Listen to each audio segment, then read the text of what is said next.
So here we have the Taylor 326 Grand Symphony, which comes in the hard case with it's a dark brown with these nice gold latches and stuff, and the Taylor logo on here.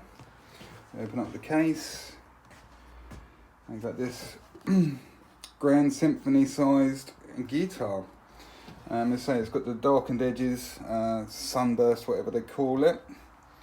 We got the ebony fretboard. I believe the pins are ebony as well. So we've got this darkness going all the way up into the machine heads and stuff, which are all finished in a satin black.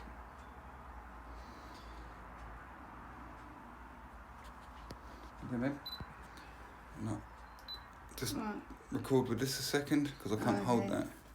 What do you want to do? No, I'll just do one for Brian quickly, so because Edit's going to have to edit that, so he wanted to hear what it sounded like. So I don't know how it's going to pick up on the camera microphone, on the phone microphone.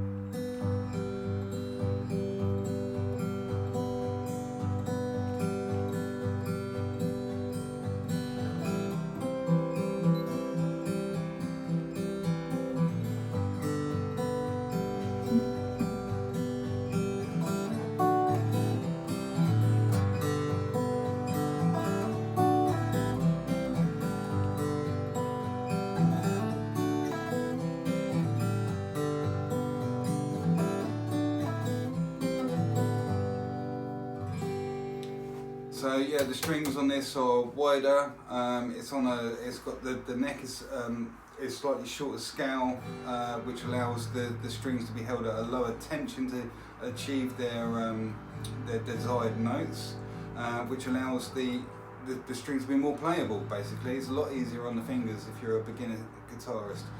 So we just heard us picking, which sounds lovely, and like I say on the previous video, on another one we was just doing, sometimes you have to give a little bit away. If you want a guitar that's going to sound nice with picking, when you start having a heavy attack and a heavy strum on it, apparently you hit more bum notes and stuff like that. So the more precise the guitar is with finger picking, the less you learn, the less you gain on the heavy strumming, and vice versa, obviously.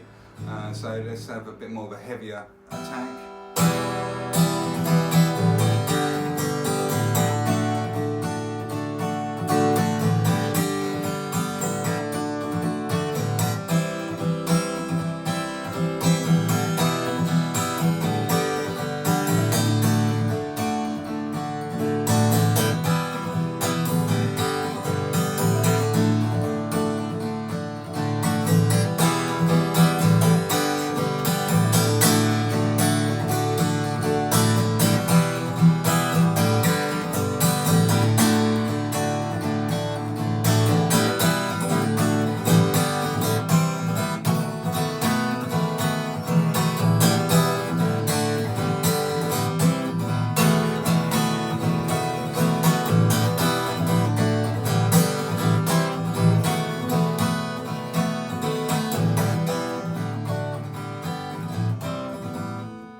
Going on a bit now, aren't you?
going on for ages.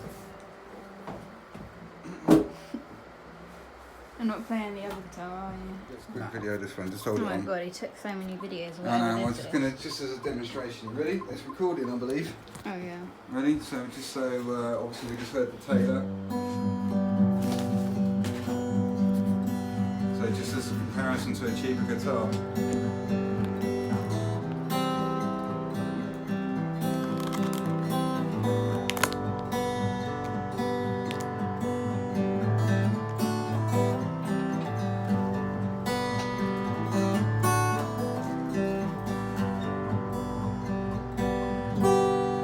So, like I say, I was using the stock strings which came on the Taylor, which are light, or extra lights I think it is, which are quite unusual for Taylors because normally they have the heavier gauges on them. And on this Washburn, we're using the Silk and Steel, I think they're Diadagios, I'm not sure, I can't remember what I put on there. But they're at a lower tension. And once these strings have died down a little bit, I think I'm going to put some of these strings on the Taylor, just because I love the way they feel.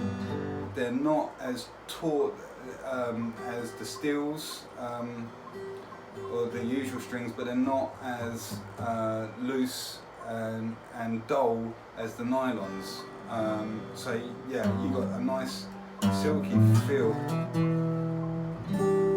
a real mellow sound, but you still get the drive of steel. So these are real nice strings. So yeah, we just did some finger picking, which sound really nice on these strings, but like I said, they're nice and mellow. So as we heard with the previous guitar, we'll do a bit more of a heavy attack and see how they play out there.